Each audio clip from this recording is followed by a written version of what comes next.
Isang mapagpalang gabi po sa inyong lahat para sa ating mga kaibigan, mga kapatid at mga kapuso diyan sa Pilipinas at umaga, tanghali o gabi o madaling araw naman po sa lahat ng ating mga kapatid at mga kaibigan na nasa iba't ibang panig ng sanglibutan.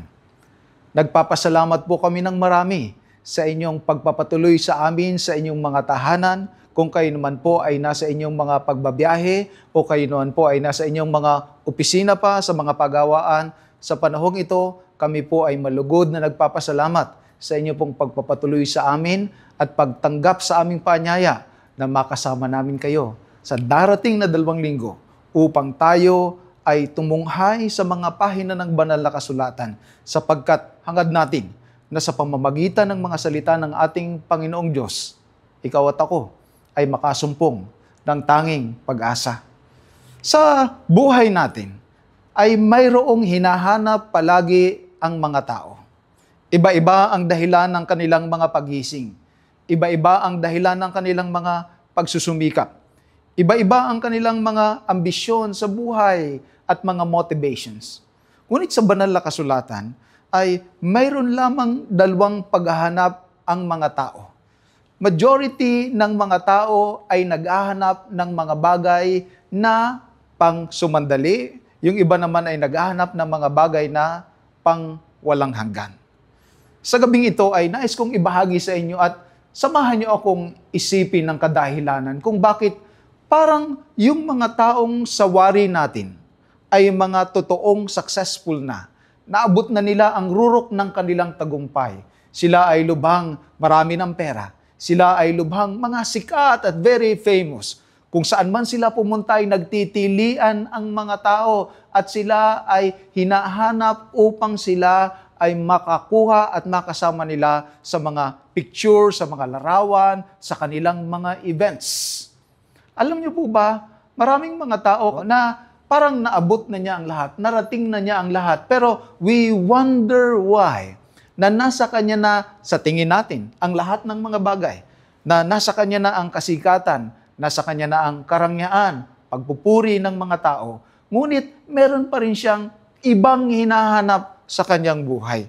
Magtataka ka minsan kung bakit may mga tao, minsan tumanda na, kung kailan tumanda, parang may hinahanap ang iba, hindi nakokontento sa kanilang mga buhay. Yung bang meron ng asawa pero maghahanap pa rin sila ng ibang mga babae. Meron na silang tinatangkilik, ngunit patuloy at patuloy yung kanilang pagnanasa ng marami pang iba't ibang mga bagay.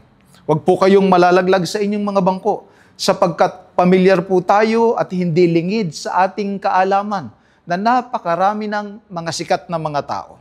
Yung inaakala natin na sila ay sobra ng successful sa kanilang career, sobra ng successful sa kanilang mga buhay, tinitilian, pinapalakpakan, binabayaran ang bawat segundo at minuto ng kanilang pag-appear. Ngunit bakit tayo ay nakita natin sila na tinapos ang kanilang mga buhay sa isang malagim na pagpapatiwakal? And we are all left wondering with all the millions that they have, with all the money that they have, with the popularity that they have gained, with the thousands and even millions of the followings that they have garnered, their life seems to be miserable. Something is amiss. Sapagkat, kagaya nga ng nasabi ko sa inyo mga minamahal, meron kayong hinahanap. Tiyak meron kayong hinahanap. Tiyak yan, sigurado yan. May dahilan kung bakit kayo gumigising araw-araw. Bakit nyo sinusugod ang ulan at bakit nyo tinitiis ang init, bakit kayo nagtitiyaga sa buhay. Meron tayong hinahanap. At sa ating paghanap, meron itong kategory. May mga bagay na pansamantala, may mga bagay na walang hanggan. Hayaan nyo pong sa unang bahagi ng ating serye gabi-gabi ay ipakilala ko sa inyo kung ano ang kahalagahan at nasaan ang ating hinahanap sa buhay na ito. Sa Lucas Kapitulo 12, talatang 13, ay may binanggit ang ating Panginoong Hesukristo tungkol sa ating mga hinahanap at tungkol sa ating buhay. Hayaan niyo pong basahin ko ang Lucas 12:13. May isang nagsabi mula sa karamihan, Guro, sabihin mo sa aking kapatid na lalaki na hatian ako sa mana. Ito pong lalaking ito, nang lumapit siya sa ating Panginoong Hesukristo, ay nais niya na ang ating Panginoong Jesus ay maging mediator, maging someone na magbibigay sa kanila ng mediation sa kanyang kapatid tungkol sa kanilang minana marahil sa kanilang mga magulang. Ang hinahanap ng lalaking ito ay ang mana. Tungkol sa property or marahil ay tungkol sa pananalapi na naiwan sa kanila ng kanilang mga magulang. Ang una niyang hinahanap ay mga bagay na pansamantala. Ang pansamantala ay nakaklasify siya sa mga bagay na possession natin at mga bagay na ating pag-aari. Ngunit alam niyo po ba ang sabi sa kanya ng ating Panginoong Jesus? Lalaki, sino ang nagtalaga sa akin na maging tagahatol o tagahati sa inyo? Sinabi niya sa kanila, tingnan at ingatan ninyo ang inyong mga sarili mula sa kasakiman, sapagkat ang buhay ng tao ay hindi nakapaloob sa kasaganaan ng mga bagay na kanyang tinatangkilik. Ang sagot ng ating Panginoong Hesukristo is an object lesson to all of us, especially to many of us na ang hinahanap ay mga bagay tungkol sa buhay na ito. At ano yung tungkol sa mga buhay na ito na mga bagay? Ito po yung tinatangkilik. At ano yung tinatangkilik? Hindi lamang basta meron ka, kundi kasaganaan ng mga bagay na meron ka. Meron daw naghahanap ng gayong mga bagay. Hindi lamang yung magkaroon siya, yung marami siya na tinatangkilik at masagana ang kanyang buhay at yun ang kanyang ginagawa, yun ang kanyang obsession at yun ang dahilan ng kanyang paggising araw-araw. Yun ang kanyang hinahanap. Sabi ni Jesus, ingatan ninyo ang inyong mga sarili mula sa kasakiman. Yun po palang ating pagnanasa na sumagana at dumami pa ang ating tinatangkilik ay maaaring maihatid tayo sa kasakiman. Pagiging greedy. Gusto natin ng more. Kaya nga po, usong-uso ngayon yung mga buffet, usong-uso ngayon yung mga maramihang mga kainan, ganyan, at talagang pinipilahan ng mga tao sapagkat people want to get more for their money. Gusto nila ng mas malalaki, mas magaganda. Sabi nila, the more, the merrier. Para bagang kung kakaunti, parang nakakahiya. Parang kung sapat-sapat lang, parang lugi ka at parang kawawa ka. Ang hinahanap ng mga tao ngayon, meron naman na siya, pero patuloy pa rin siyang nagpupursigi at hindi siya tumitigil sapagkat gusto niya ng mas marami. Sapagkat iniisip niya, ang buhay ay tungkol sa kasaganaan ng kanyang mga tinatangkilik. Successful siya kapag marami na siyang sasakyan, malaki na ang kanyang bahay, malaki na ang kanyang mga sakahan, at siya ay guminhawa sa buhay at marami siyang mga bagay na mga nagawa. Sapagkat ang sabi ng Panginoong Hesukristo, ang buhay ng tao ay hindi nakapaloob sa kasaganaan ng mga bagay na kanyang tinatangkilik. Ang buhay pala natin ay hindi nakapaloob. It is not about the things that we possess or the many things that we possess. Ang buhay pala hindi tungkol sa maganda na yung buhay mo dahil marami ka ng tinatangkilik. Dahil dito, ang sabi ng banal na kasulatan sa verse 16, nagsabi siya ng isang talinhaga. At sabi niya, ang bukirin ng isang mayamang lalaki ay nagbunga ng sagana. Nag-isip siya sa kanyang sarili. Sinabi niya, ano ang aking gagawin? Wala akong pag-iimbakan ng aking ani. So may isang lalaki na yung kanyang bukirin ay nagbunga ng sagana. At ang sabi niya sa kanyang sarili, wow, ano ang gagawin ko? Wala akong pag-iimbakan ng aking inani. Nagkaroon na po ba kayo ng ganitong suliranin? Yung wala kayong mapaglagyan ng inyong mga material na mga bagay. Yung namumutik-tik na ang inyong mga locker, ng inyong mga damit, pagkatapos ang sabi mo pare, wala akong masuot.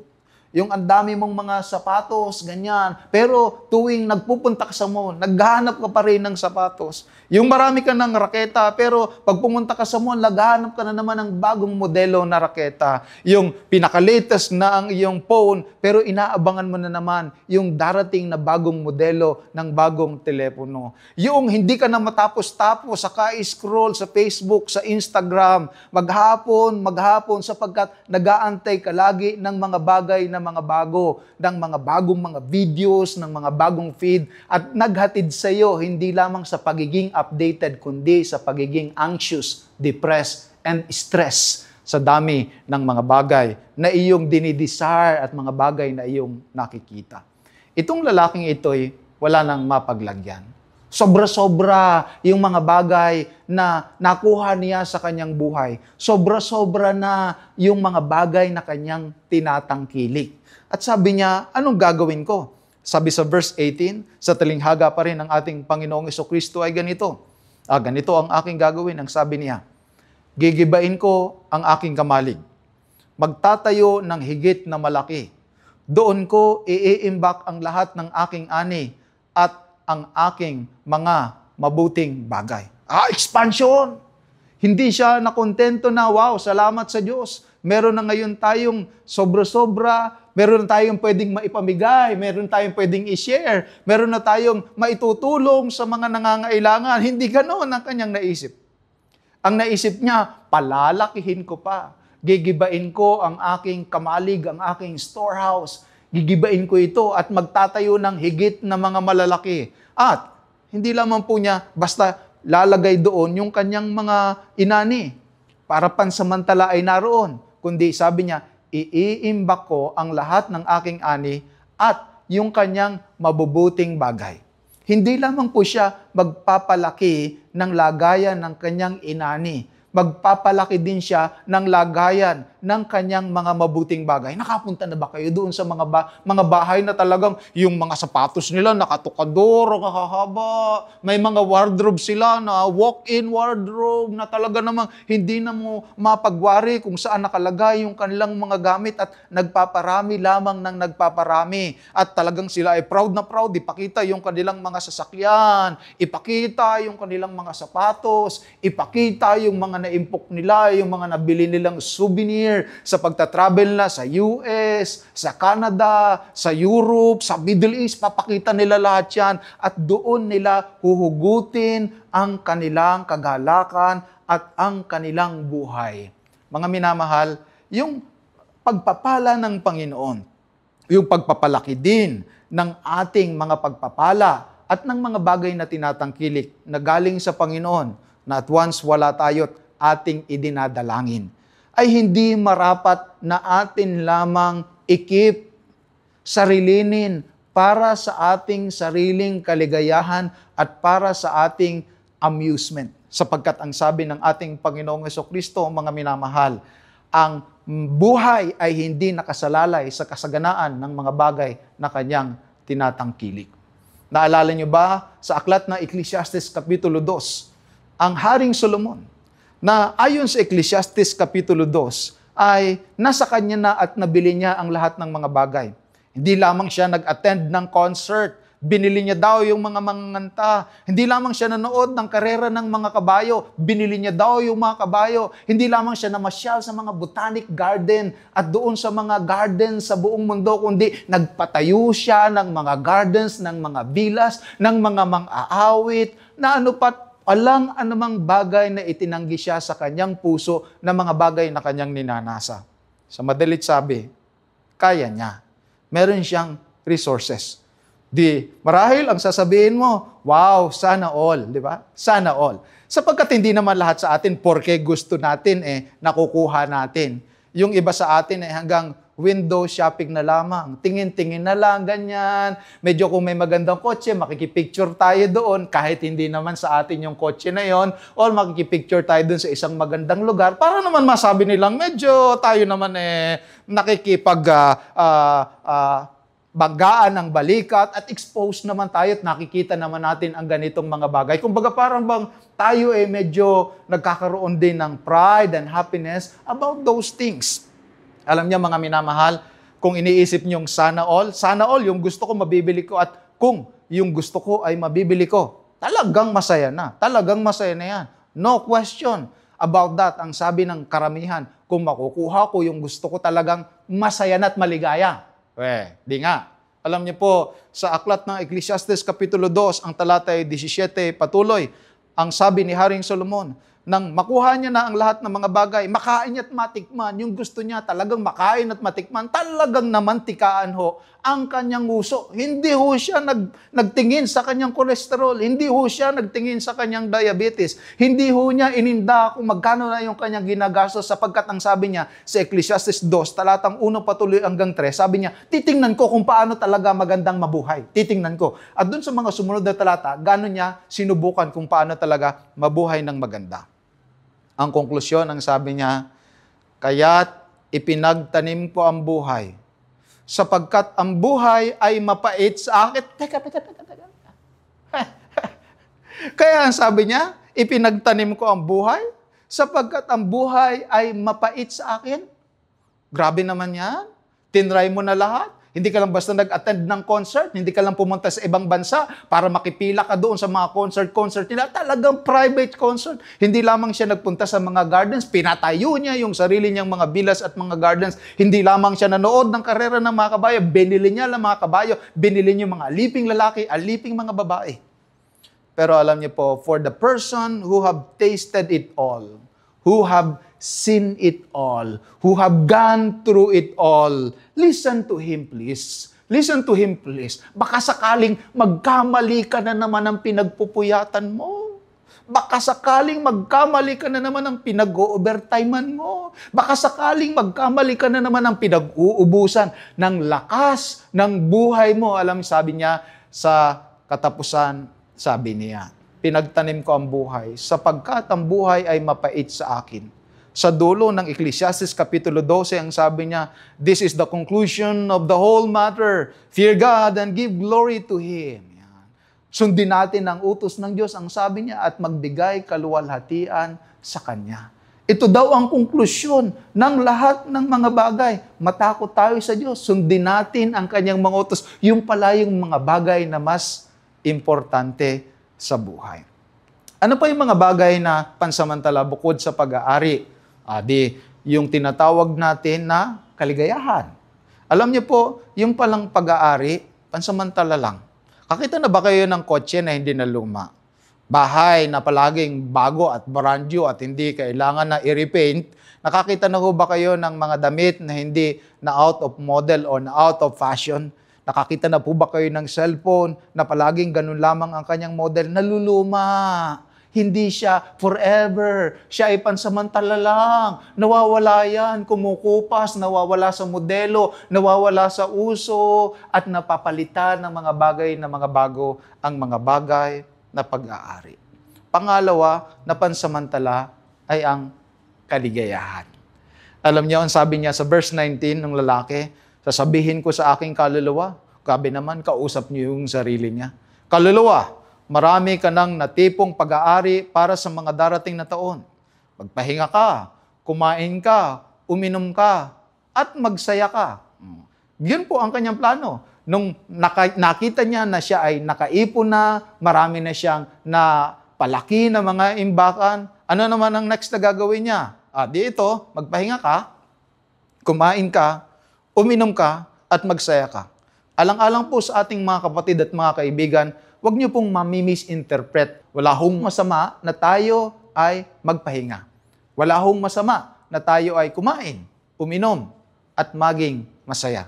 Pero napansin niyo po ba na yung kanyang pagkain, pag-inom, at pagsasaya ay nakaukol lamang sa kanyang sarili para sa kanyang sariling entertainment?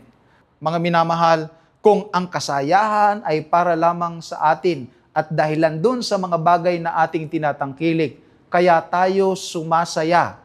Paano pag wala na?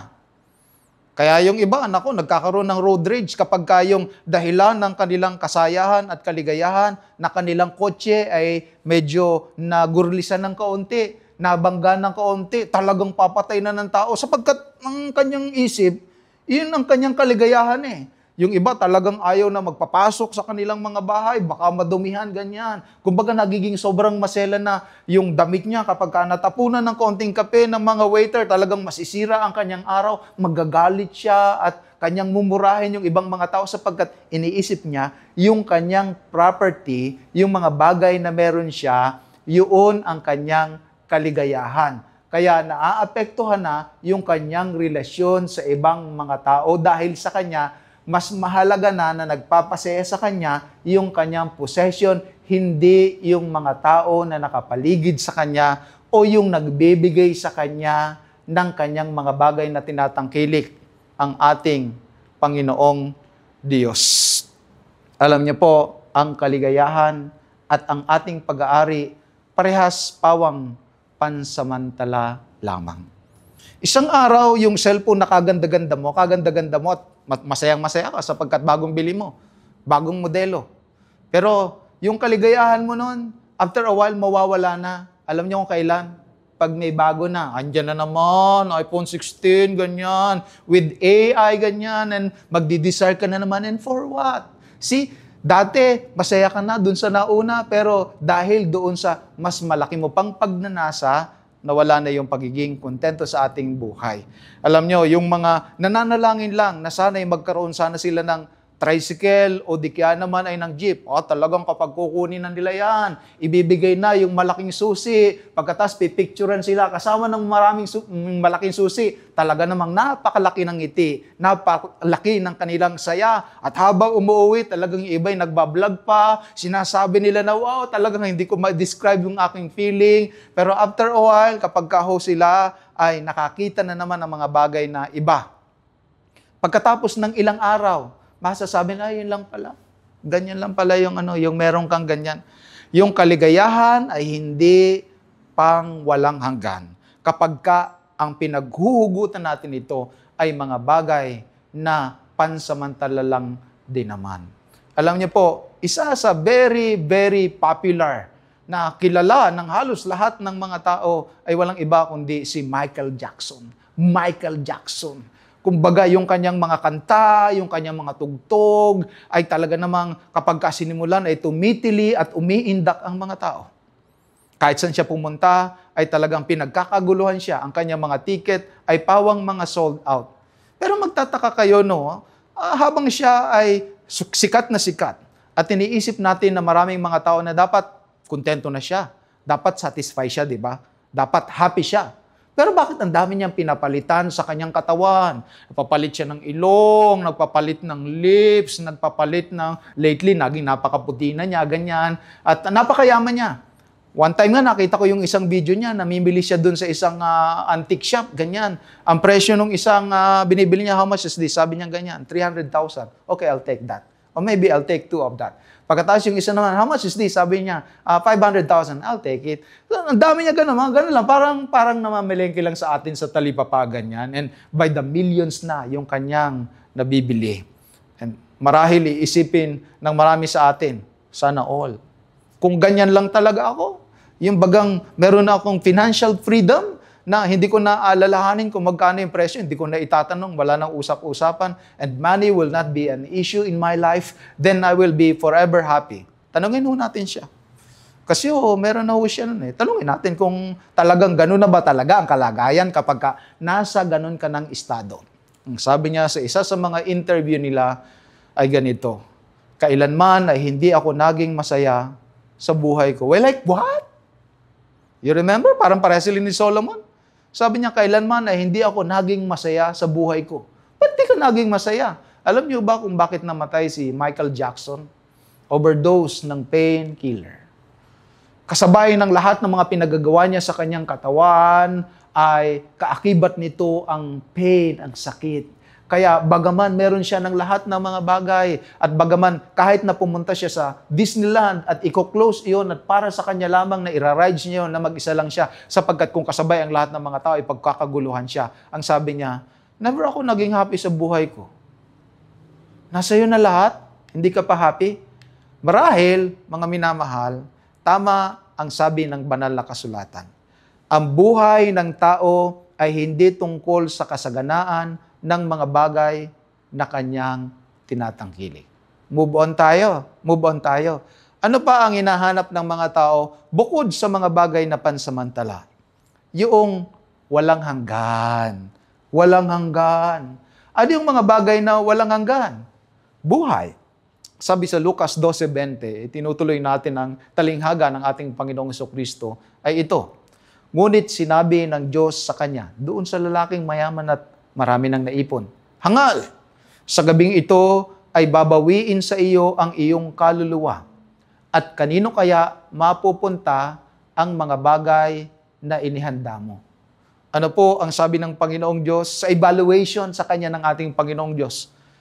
Pagka ang Diyos pala ang nagsabi tungkol sa mga sa palagay natin ay successful, sa mga bagay natin na iniisip natin na yan ang maganda. Pero sa tingin pala ng Diyos, foolish. Bakit siya foolish? Sapagkat ang sabi ng Panginoong Diyos sa kanya, sa gabing ito, babawiin ang iyong kaluluwa. At kanino kaya mapupunta ang mga bagay na inihanda mo? Madadala ho ba natin yan sa ating kabaong o sa ating libingan? Marami na hong nag-try. Dito sa Southeast Asia ay may mga nakita ako na inililibing yung kanilang tricycle, yung kanilang refrigerator, kasama nila. Pero hindi naman na ho bago yung ganyan. Alam niyo po, sa Egyptian time pa lang, naalala ninyo nung sila ay may mga archaeological excavation doon sa Egypt, nahukay nila na inilibing yung kanilang mga kayamanan kasama nila. Galing din ho ako itong taong ito sa Greece at nakarating po ako doon sa royal tomb ng tatay ni Alexander the Great, si King Philip II. At doon po ay nandoon, inilibing na kasama niya yung talagang mga muebles, mga ginto, mga pilak, mga tanso, at naroon kasama sa kanyang royal tomb. At kapag po ko ay napunta doon sa Philippi, sa Greece, ay makikita niyo po na naroon, nakadisplay pa rin hanggang ngayon. Doon mismo sa lugar kung saan inilibing si King Philip II.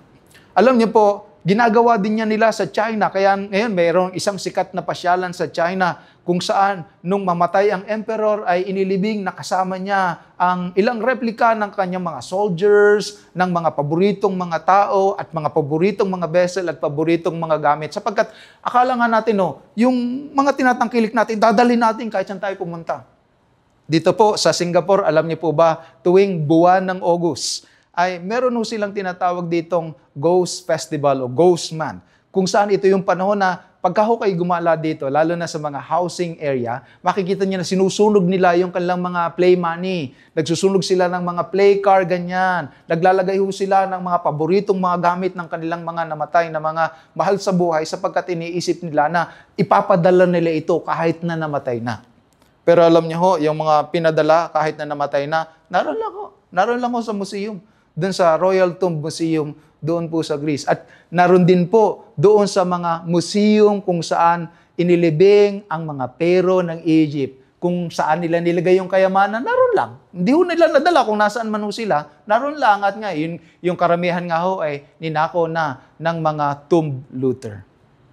Kaya po, ang sabi ng ating Panginoong Jesucristo, sa conclusion niya dito sa kanyang kwento, gayon ang nagpapakayaman sa ganang kanyang sarili at hindi mayaman sa Diyos. Gayon po pala yung nagpapakayaman sa kanyang sarili. Sa kanyang sarili. Ngunit, hindi siya mayaman sa Diyos.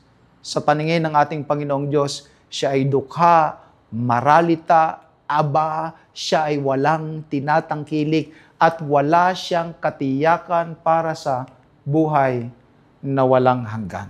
Sabi ni C.S. Lewis, hanapin mo ang iyong sarili at ang matatagpuan mo lamang ay kamuhian, kalungkutan, kasawian, kagalitan at kabulukan. Ngunit hanapin mo si Kristo at matatagpuan mo siya at kasama niya ang lahat ng iyong tunay na ninanasa. Opo, mga minamahal, pagka hinanap lang natin ang mga bagay tungkol sa ating sarili, kapag ginugol natin ang ating panahon sa mga bagay na material, inubos natin ang ating lakas doon, napahamak ang ating pamilya, napahamak ang ating kalusugan, napahamak ang ating relasyon, sumama ang ating mga pag-uugali, nakalimutan nating manalangin, nakalimutan nating lubuhod, nakalimutan nating mag-worship sapagkat tayo ay abala, sapagkat kailangan pa nating kumita ng kaunti pa. pagka naputol ang ating hininga at nakita natin na ang buong buhay pala natin ay ginugol natin sa mga bagay para sa ating sarili. Silang lahat ay mauuwi sa kawalan, sa kabulukan, at sila'y mababalik muli sa kawalan. Kaya naman, mga minamahal, ang sabi ng ating Panginoong Hesukristo ay ganito. Sa Lucas 12:31 at 32, dun po sa dulo ng kapitulo ng binabasa nating kapitulo ng Lucas 12, sa dulo po nun, ng talinghaga na ito, tinapos ng ating Panginoong Hesukristo ang Lucas 12 sa ganitong mga salita. Gayunmay, hanapin muna ninyo ang kanyang kaharian at idaragdag sa inyo ang mga bagay na ito. Huwag kayong mga takot, munting kawan, sapagkat nakalulugod na mainam sa inyong Ama ang sa inyo'y ibigay ang kaharian. Napansin niyo ho ba yung pagtatapos? Sapagkat yung kwento po ay hindi lamang basta natapos sa talatang 20 ng Lucas 12. Sabi niya, ito, yung naghanap sa kanyang sarili lamang, nakayamanan, nagpayaman sa kanyang sarili, sabi niya, hangal. Sapagkat hindi siya mayaman sa Diyos. Kaya ang sabi niya, hanapin muna ninyo ang kanyang kaharian, sapagkat malugod ang ating Panginoong Diyos na ang kanyang kaharian ay ibigay sa atin. At yung kanyang kaharian, mga minamahal, ay yun ang walang hanggan. Siya ang mananatili magpakailanman. Kaya ang panawagan sa atin sa gabing ito, sa oras na ito, to think about our life's pursuit.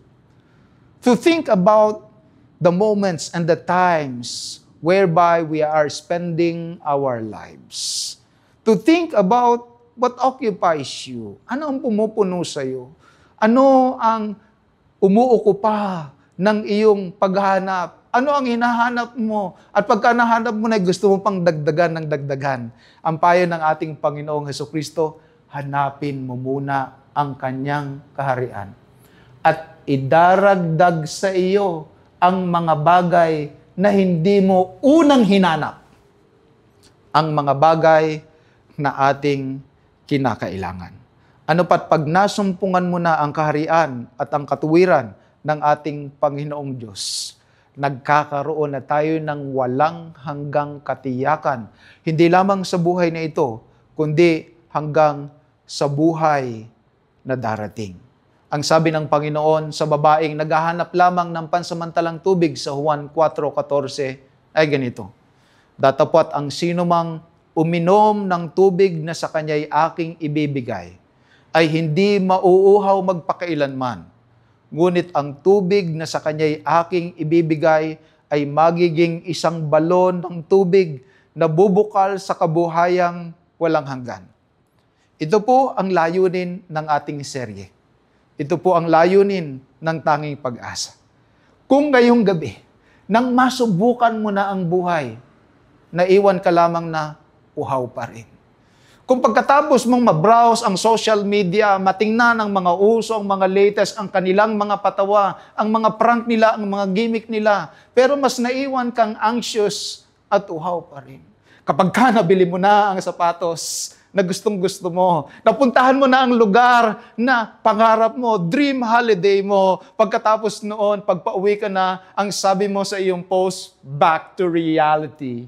Kapag ka nasubukan mo na ang mga bagay na akala mo, magbibigay sa iyo ng lubos ng kaligayahan at satisfaction sa buhay, but at the end of it, naiwanan ka pa rin, wow, longing for something more. Hungering for something better. Hayaan niyo pong i-offer sa inyo ng seryeng ito, ng Tanging Pag-asa, ang ating Panginoong Hesukristo na magbibigay sa atin ng pagkatighaw to quench all our deepest thirst in our heart. He alone can quench it. He alone can satisfy the soul. He alone can put us and give us the peace that passeth understanding despite of our circumstances. The love and the love of God alone will be able to give us that understanding of peace, to give us that satisfaction that this life cannot simply offer. Alam niyo po, iba yung love kapag yung love yung natanggap natin, naranasan natin. Kilala nyo ito? It's not a bird. It's not a plane. It's Superman. Ganyan, lumilipad siya ganyan. Tan-tatatan, tatan-tatatan. Ganyan, Superman, machong-macho, ganyan. At ang isa po na nag-portray ng machong-macho, makisig, magaling, malakas na Superman ay walang iba kundi si Christopher Reeve. Pero alam niyo po ba, sa isang competition ng equestrian, itong si Christopher Reeve, ito pong actor na Superman, samantalang siya ay nakasakay dun sa kanyang kabayo during one of the equestrian competition, nag-hesitate yung kanyang kabayo sa pagtalon dun sa hurdle. Kaya ang nangyari, itong si Christopher Reeve, nalaglag doon sa kanyang kabayo. And medyo napasama ho yung kanyang pagkalaglag sapagkat medyo tumama ho yung kanyang leeg na ganyan. At siya po, si Superman, Christopher Reeve, the man of the steel, suddenly became a quadriplegic. He was paralyzed from neck down. He could not move. And he could not even try to help himself going to the comfort room. He could not feed himself. He could not bathe himself. He could not do anything else that he previously was able to do without the help of anyone else. And from henceforth, siya po ay nakasakay na lamang sa isang wheelchair. The Superman, the man of the steel. Pero alam niyo po ba, ang nakabigay sa kanya ng lakas ng loob, nakabigay sa kanya ng reason to live for another day, sapagkat sinabi niya doon sa kanyang autobiography, sa book niya na It Is Still Me, sabi niya doon sa kanyang asawa na si Dana, sabi niya, maybe we should just end me. Maybe we should just end me. Pero ang sabi ng kanyang asawa, I'm here. And I love you no matter what. At ang sabi ni Christopher Reeve, despite of this tragedy that has come upon my life, the love of my life, the love that I received from her becomes a beacon of light and hope on a daily basis that precisely sustain me. The gift of overflowing, unended love and grace is the love that is being offered to us by our Lord and Savior, Jesus Christ. Ito ang kapayapaan, ito ang katiyakan, ito ang pag-ibig, ito ang satisfaction na tanging si Jesus lamang ang makapagbibigay. Nakikisuyo po ako sa inyo, mga minamahal. Subukan natin siya. Subukan nating Diyos muna.